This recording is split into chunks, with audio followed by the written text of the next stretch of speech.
BlackRock making the biggest changes to the firm in more than a decade. It's acquiring global infrastructure partners in a cash and stock deal valued at about $12.5 billion. While some people's power, wealth and prestige are displayed very lavishly for all to see, some choose to wield power and all that comes with it a little more subtly. For this one man who has the world in his palm, there's no stopping the reach of his influence. Stay with us as we dig deep to uncover the truth behind this man who secretly rules the world. The power and influence. While you might not easily recognize his name, Larry Fink, the man who secretly rules the world, influences your life more than you think. Remember that Bud Light commercial featuring Dylan Mulvaney? Well, you can thank Larry Fink for that indirectly, of course. Back in 1988, Fink wasn't funding catchy commercials, he was building an empire. Alongside 7 partners, he co-founded BlackRock, a company that now manages a staggering $10 trillion in assets. That's a number so big it surpasses the GDP of all but 2 countries, China and the US. Fink's vision took BlackRock public in 1999, and since then, shareholders have witnessed a phenomenal 7,000% return on their investment. That's right, if you bought a single share back then, you'd be sitting pretty today. While his net worth hovers around the $1 billion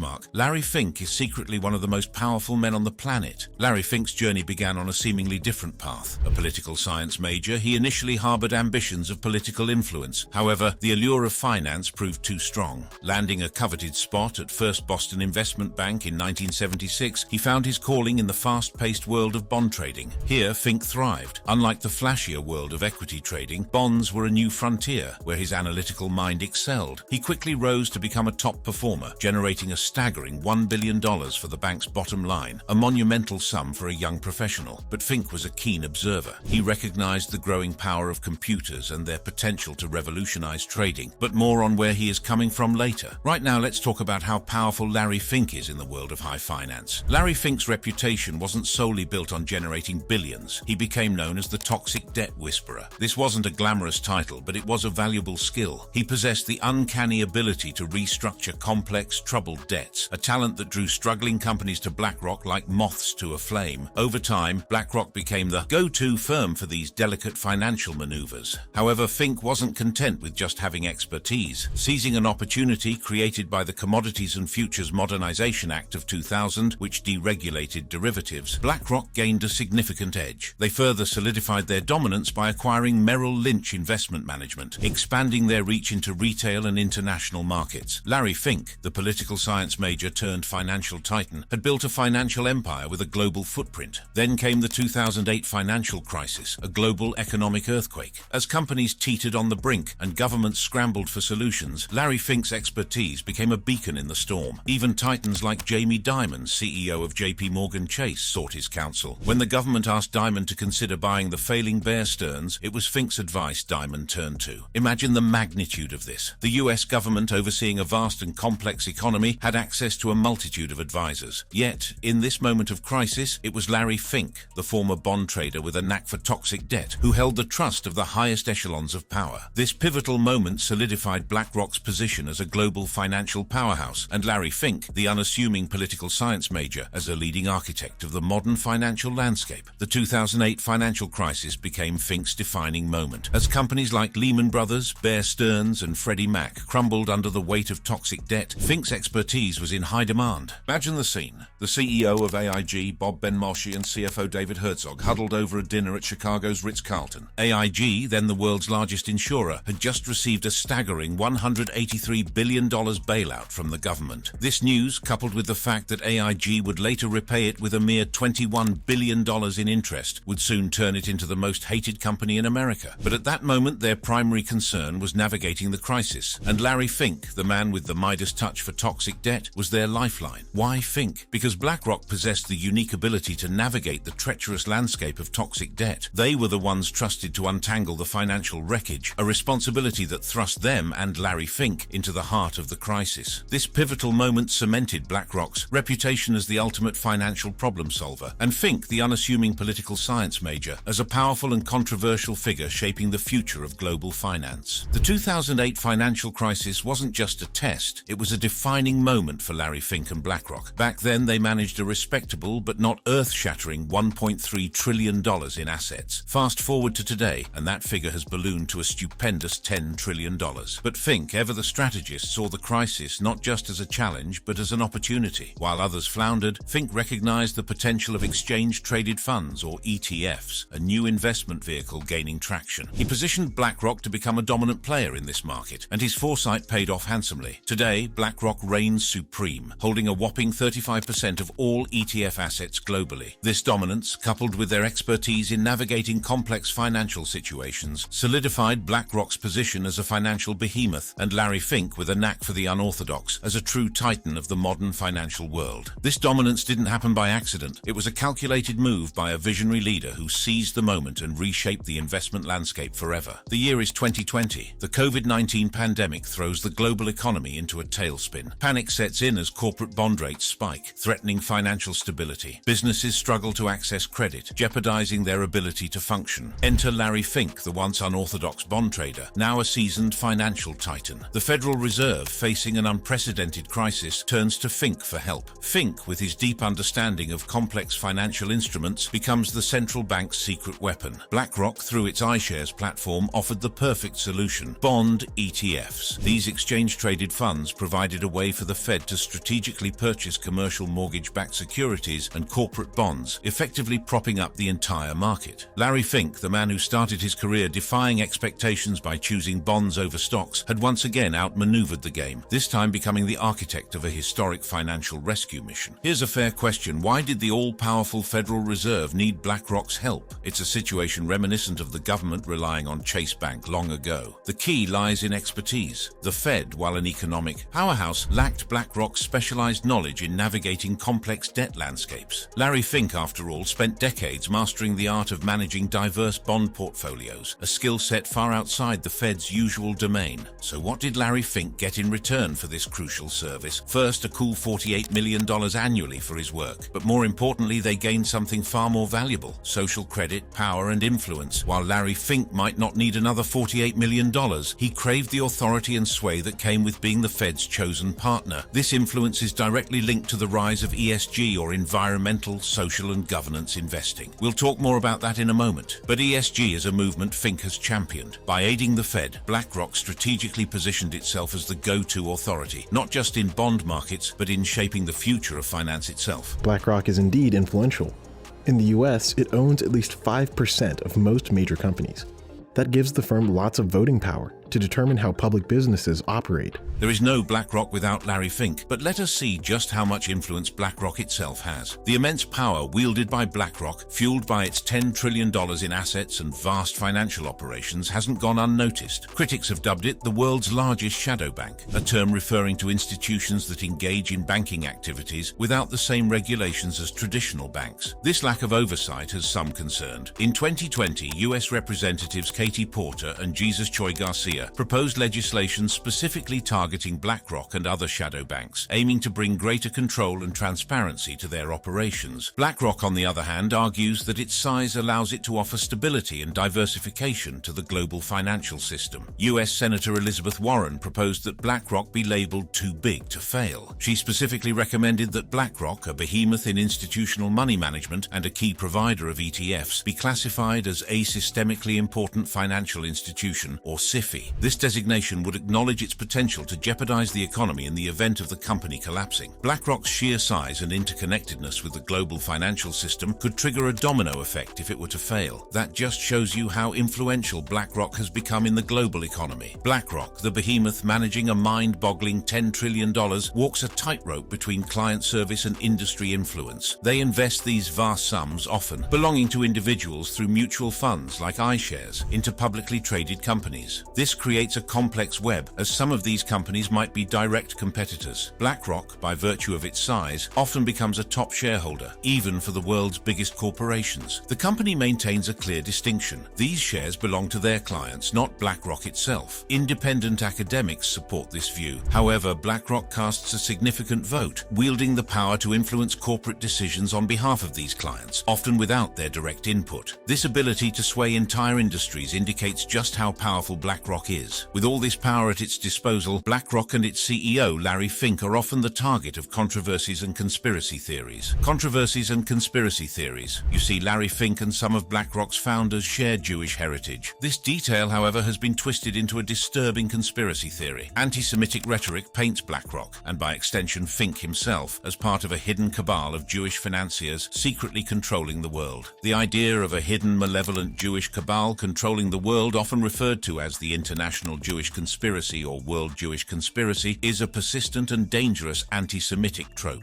This theory, flourishing in the late 19th and early 20th centuries, often centers on a fictitious group called the International Jewry, who supposedly plot global domination. The content of this conspiracy theory is notoriously fluid, making it difficult to pin down, but its core message of Jewish control and hidden agendas has fueled prejudice for far too long. A notorious example of this hatred is the fabricated document, The Protocols of the Elders of Zion, which has been repeatedly debunked but continues to circulate in some circles. But more importantly, Larry Fink is facing controversy for his support for ESG. Remember how we saw that his influence led him to be a big supporter of ESG? Well, it seems that support has come with a price. The price for this support is that Larry Fink finds himself in the crosshairs of the climate change debate. His vocal support for environmental, social and governance or ESG investing has made him a target for conservative critics. ESG investing prioritizes factors like climate change initiatives and diversity, equity and inclusion programs alongside traditional financial metrics. For Fink, it's a way to encourage companies to be responsible stewards of the environment and society. However, his critics argue that ESG injects subjective and political considerations into investment decisions, potentially sacrificing returns for social good. This has ignited a fierce debate, with Fink positioned at the center, forced to navigate the complex intersection of finance, sustainability and ideology. Larry Fink, the man at the helm of BlackRock, the world's largest asset manager, finds himself caught in a perfect ESG storm. While his support for environmental, social and governance or ESG investing has earned him criticism from the right, the left isn't exactly singing his praises either. Critics there view ESG as a marketing ploy, a mere sprinkle of greenwash on a systemically unsustainable financial landscape. Some, like Tariq Fancy, BlackRock's former chief sustainability officer, liken it to offering wheatgrass to a cancer patient, a feel-good gesture with little impact on the underlying problem. Fink, for his part, acknowledges the need to address these misconceptions surrounding his company's sustainability efforts. However, the debate has become increasingly polarized, raising questions about whether ESG can truly bridge the ideological divide and usher in a new era of responsible investing. Expressing his sentiments to Bloomberg, he lamented the shift from business to personal attacks, highlighting the unprecedented nature of the assaults in his career. The attacks, he noted, now transcend professional critiques to become personal vilifications aimed at demonizing issues rather than addressing them constructively. Fink's association with ESG investing dates back to 2020, when he emphasized in his annual letter to CEOs the profound impact of climate change on finance, advocating for a reallocation of capital towards sustainable strategies. This stance sparked opposition from a coalition of over 75 conservative leaders and elected officials, urging him to reconsider his position. Adding fuel to the fire, Fink's recent annual letter to CEOs reiterated his stance on sustainability while introducing the concept of stakeholder capitalism, emphasizing the importance of serving employees, customers, and the public alongside shareholders. This approach, dubbed woke capitalism by critics, intensified the controversy. Louisiana State Treasurer John Schroeder took decisive action, divesting nearly $800 million in taxpayer funds from BlackRock due to Fink's ESG stance. Following suit, Florida's chief financial officer Jimmy Patronis opted to divest $2 billion of his state's funds, further escalating the rift over ESG principles in investment strategies. In a statement announcing the decision, Patronis remarked that whether stakeholder capitalism or ESG standards are advocated by BlackRock for ideological purposes or to establish social credit ratings, the outcome is an avoidance of confronting the complexities of democracy. Fink acknowledged that BlackRock experienced a loss of approximately $4 billion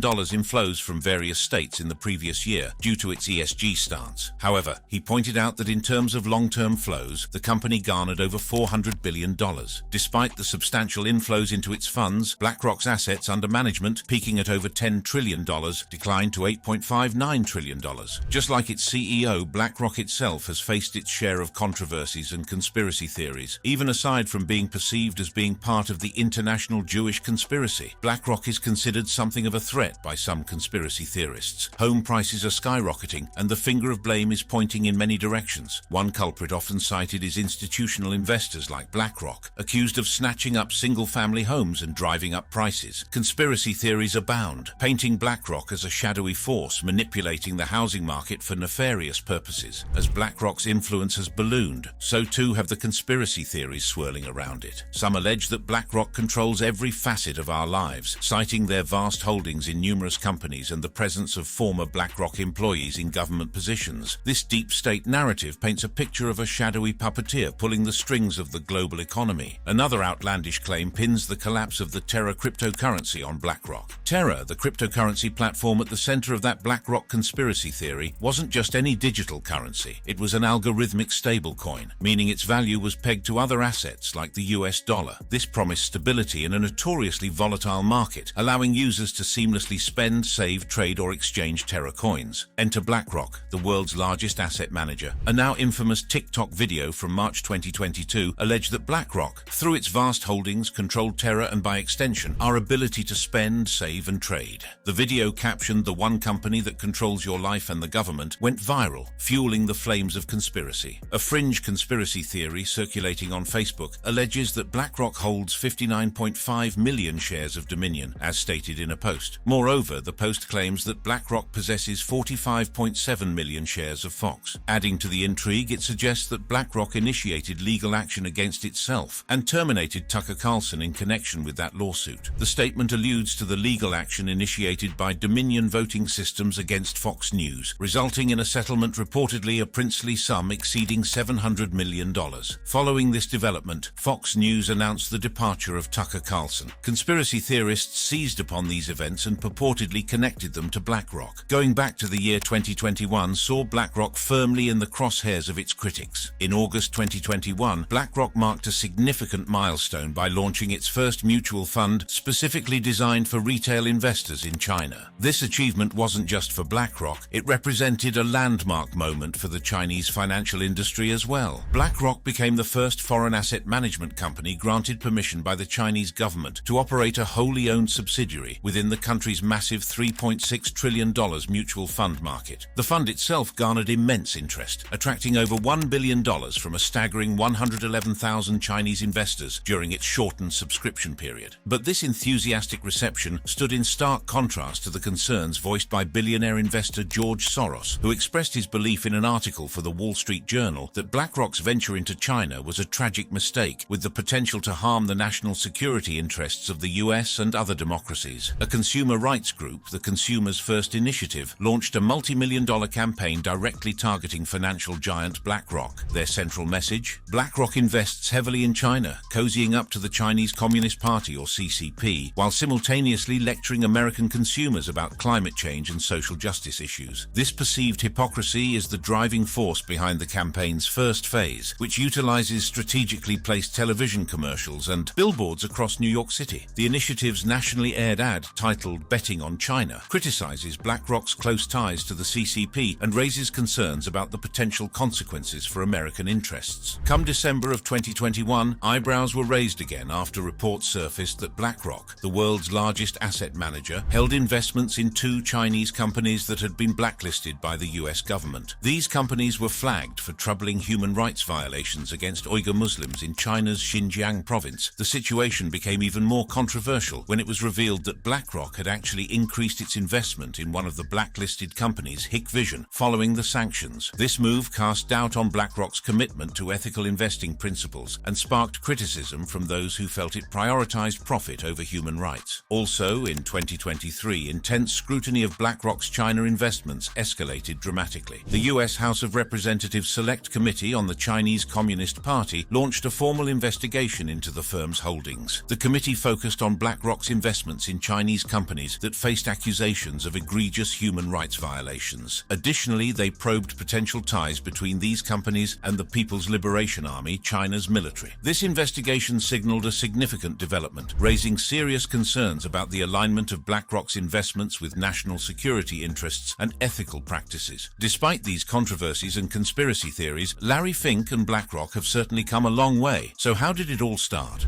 Their history. Larry Fink's roots trace back to a Californian childhood that began on November 2, 1952. Raised in Van Nuys as one of 3 children in a Jewish household, his formative years were influenced by a diverse set of experiences. His mother, Lila, was an English professor, likely nurturing his communication skills, while his father, Frederick, owned a shoe store, potentially sparking an early interest in commerce. Fink's academic pursuits took root at UCLA, where he earned a BA in political science in 1974. He further honed his business acumen with an MBA in real estate at the UCLA Anderson School of Management in 1976, solidifying the foundation for his future career path. Larry Fink's financial journey began in 1976 at First Boston, a prestigious New York investment bank. There, he played a pioneering role in the growing market for mortgage-backed securities, becoming one of the first traders of this innovative financial instrument. His talent and acumen were quickly recognized, leading him to manage the firm's entire bond department. Fink's leadership extended beyond portfolio management. He served on the bank's management committee and held the prestigious title of managing director. His entrepreneurial spirit was evident in his creation of the Financial Futures and Options Department, a signpost to his grasp of emerging financial trends. Additionally, he spearheaded the mortgage and real estate products group, solidifying his expertise in the very market that launched his career. Early in his career at First Boston, Larry Fink's talent for navigating the financial world was undeniable. Reports credit him with significantly boosting the bank's assets by an impressive $1 billion, a credit to his strategic acumen. However, his success wasn't without setbacks. In 1986, his department incurred a $100 million loss due to an inaccurate interest rate prediction. This experience proved to be a pivotal moment for Fink. It made clear the importance of robust risk management strategies, a principle that would become a cornerstone of his future approach to investment management. The setback fueled his determination to create a company that prioritized not only returns, but also a comprehensive framework to mitigate risk. This defining moment would shape the trajectory of his career, leading him to co-found BlackRock, a company that would redefine the asset management landscape. In 1988, Larry Fink's entrepreneurial spirit took center stage. Partnering with others under the Blackstone Group's umbrella, he co-founded BlackRock, a company destined to become a financial behemoth. Fink wasn't just a founder, he took the reins as both director and CEO, demonstrating his unwavering belief in the company's potential. When BlackRock achieved independence in 1994, Fink's leadership remained steadfast. He retained his CEO position and ascended to chairman in 1998, solidifying his position at the helm. His dedication to BlackRock extended beyond these top titles. He wore multiple hats, serving as chairman of the board, leading the executive and leadership committees, chairing the corporate council, and co-chairing the global client committee. BlackRock's public offering in 1999 marked a significant milestone, and Fink's vision and leadership were undeniably instrumental in guiding the company to this point. Larry Fink's influence extended beyond BlackRock's walls. In 2003, he emerged as a key figure in corporate governance when Richard Grasso, CEO of the New York Stock Exchange, faced public outcry for his exorbitant $190 million pay package. Fink played a crucial role in negotiating Grasso's resignation. This move established Fink as a champion for responsible executive compensation. Back at BlackRock, Fink orchestrated a transformative deal in 2006, merging with Merrill Lynch Investment Managers. This strategic move doubled BlackRock's asset management portfolio, solidifying its position as a financial powerhouse. The same year, BlackRock ventured into real estate, acquiring Stuyvesant Town Peter Cooper Village for a record-breaking $5.4 billion, the largest residential property deal in U.S. history. However, this ambitious project faced unforeseen challenges and ultimately defaulted, resulting in losses for BlackRock clients, including a hefty $500 million hit for the California pension and retirement system. In the wake of the devastating 2008 financial crisis, the U.S. government turned to BlackRock for its expertise. The company, under Fink's leadership, was awarded a government contract to assist in the economic recovery. This decision raised eyebrows due to Fink's long-standing relationships with key government figures. Critics pointed to potential conflicts of interest, particularly since the contract was awarded without competitive bidding. These concerns were further fueled by the subsequent development of close ties between BlackRock and the Obama administration. Fink reportedly aspired to become Treasury Secretary under under Hillary Clinton in 2016. Additionally, BlackRock strategically bolstered its association with the federal government by hiring numerous former Obama administration officials. In December 2009, BlackRock's meteoric rise continued with the acquisition of Barclays Global Investors, solidifying its position as the world's undisputed money management leader. Despite wielding immense financial power, Fink maintains a relatively low public profile, with CNBC appearances being his primary foray into the spotlight. However, his leadership is demonstrably well compensated. BlackRock's coffers yielded Fink a $23.6 million payout in 2010, rising to a staggering $36 million by 2021. By 2016, BlackRock's reach had expanded globally, managing a staggering $5 trillion